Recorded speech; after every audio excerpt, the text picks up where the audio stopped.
Hi everyone, कैसे हैं आप सब? ठीक ठाक हैं? It's me Hamsen, you are watching HT reacts. Welcome back to the channel. उम्मीद करता हूँ अच्छे होंगे, खैर खैरियत से होंगे, एंजॉय कर रहे होंगे। तो आपको पता ही है कि हमें रामायण से रिलेटेड बहुत सारा कंटेंट आता रहता है। तो एक वीडियो आई जिसको हमने ट्रांसलेट किया। अब हमें पता नहीं था इसमें क्या होगा, क्योंकि ट्रांसलेट करने के बाद पता चला है। और टाइटल ये है कि जनाब, रावण जो है वो जानकी जी को खुद जो है ना रामेश्वरम लेकर आया था। तो रामेश्वरम तो मुझे पता है एक जगह का नाम है। और आगे देखते हैं कि वहाँ क्यों लाया था, ये हमें वीडियो से क्लियर हो जाएगा। बागेश्वर धाम सरकार का वीडियो है। तो आपके पास भी अगर कोई रेलिवेंट वीडियो हो, आप हमें कमेंट सेक्शन में या फिर हमारे इंस्टाग्राम हैंडल पे हमें, या फिर हम एक्स पे, ट्विटर तो नहीं कह सकते अब उसको, एक्स पे जो है ना आप हमें लिंक डीएम कर सकते हैं। आपको डिस्क्रिप्शन में हमारे अकाउंट्स के लिंक मिल जाएंगे। शुरू करते हैं, 3 2 1 इन। रामेश्वरम।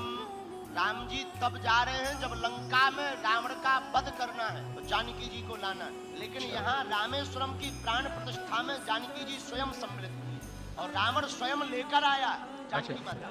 कब? जब राम जी को शंकर जी की प्राण प्रतिष्ठा करनी थी तो विचार विमर्श हुआ कि विद्वान कौन है जो बढ़िया प्राण प्रतिष्ठा करता हो। तो जामवंत जी बोले बाकी तो सब ठीक है, वर्तमान में एक ही विद्वान है जो अपना शत्रु है, रावण। राम जी बोले शत्रु है तो क्या हुआ, अगर आचारत्व स्वीकार करे तो रावण को ही बुलाया जाए। अच्छा। तो जामवंत जी गए लंका रावण के पास, रावण से हाथ जोड़कर प्रार्थना की कि हम भगवान श्री राघव जो सरकार के दूत हैं और आपको आचार्य के रूप में आपके पास हमें प्रार्थना करने के लिए भेजा है, और आप हमारे प्रभु श्री राम को शिष्य रूप में स्वीकार करो और भगवान शंकर की प्राण प्रतिष्ठा करवानी है शिवलिंग की, क्योंकि आप शंकर जी के बहुत बड़े भक्त। आप सुनकर चौंक जाएंगे।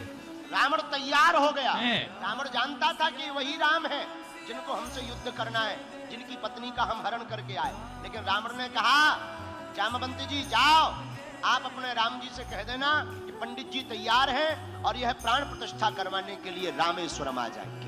लेकिन एक बात बताओ, हमारे यजमान के पास सामग्री तो पूर्ण है, क्योंकि जो सामग्री पूर्ण ना हो वो पूर्ण करने की जिम्मेदारी आचार्य की होती है। सामग्री तो पूर्ण है। अब जरा शब्द शैली पर गौर करना। जामवंत जी हाथ जोड़कर बोले, हे राजा रावण, आचार्य रावण, हे श्रेष्ठ विद्वान रावण, सामग्री तो पूर्ण है, लेकिन हमारे स्वामी प्रभु श्री राम की पत्नी का हरण कोई लंका का राजा रावण हरण करके ले गया। अच्छा। तो पत्नी भर नहीं है, बाकी सब है। अब जरा जवाब सुनना रावण का। बोले चिंता मत करो जामवंत जी, हमारे यजमान राम से कह देना कि आचार्य रावण स्वयं लंकाधिपति रावण से कुछ देर के लिए जानकी जी को उधार लेकर के आएगा। आश्चर्य वाली बात यह है कि रावण माता जानकी को पुष्पक विमान पर लेकर के रामेश्वरम आया। उतरा, भगवान श्री राम ने प्रणाम किया। भगवान राम से पूछा क्यों, सामग्री तो पूर्ण है। भगवान राम ने कहा, हे आचार्य प्रवर, हे आचार्य श्रेष्ठ रावण, बाकी सामग्री तो है, बस पत्नी नहीं है, पत्नी के बिना यज्ञ अधूरा होता है। आचार्य रावण ने कहा चिंता मत करो यजमान राम, हम लंकाधिपति रावण से तुम्हारी पत्नी को कुछ देर के लिए लेकर आए। पुष्पक विमान पर श्री जानकी जी विराजमान। वापस आए, हनुमान जी वहां शिवलिंग लेने के लिए गए।